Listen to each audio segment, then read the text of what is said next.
एक खुशहाल सल्तनत में राजा की इकलौती बेटी शहजादी नगीन रहती थी।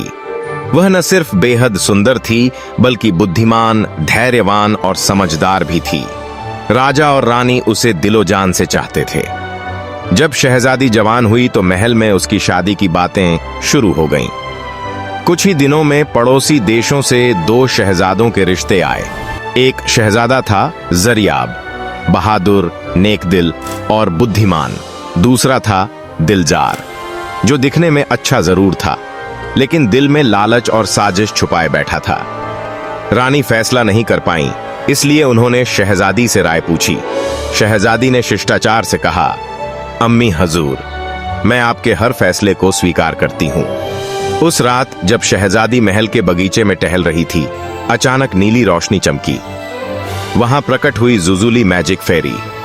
जुजुली ने मुस्कुराते हुए कहा, शहजादी, शादी सिर्फ बहादुरी नहीं, बुद्धि और नियत का इम्तिहान होती है। अगर तुम चाहो तो मैं तुम्हारी मदद कर सकती हूं।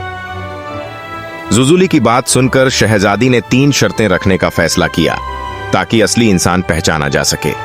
पहली शर्त यह थी कि जो शहजादा खौफनाक मगरमच्छ वाले तालाब में तैर कर दिखाए।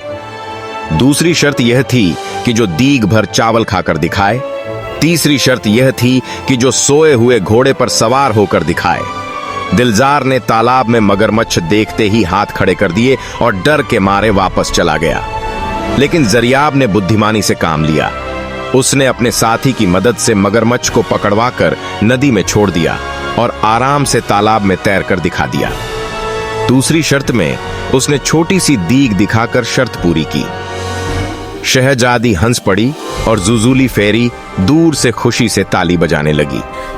तीसरी शर्त पर जरियाब ने मुस्कुराते हुए कहा, शहजादी साहिबा, घोड़ा तो मेरा है। इसका नाम ही सोया हुआ घोड़ा है। वह घोड़े पर सवार हुआ, पूरा चक्कर लगाया और शर्त पूरी कर दी। शहजादी ने घोषणा की, मैं ऐसे ही पति की चाह रखती थी जो बहादुर भी हो और बुद्धिमान भी। जुजुली मैजिक फेरी ने रोशनी बिखेरते हुए कहा, याद रखो, ताकत से नहीं, समझदारी से समस्याएं हल होती हैं। कुछ दिनों बाद शहजादी नगीन और शहजादा जरियाब की शादी धूमधाम से हुई और वे जीवन भर खुश रहे। असली सफलता ताकत में नहीं, बुद्धि, नियत और समझदारी में होती है। जो व्यक्ति दिमाग से काम लेता है वह नामुमकिन को भी मुमकिन बना देता है।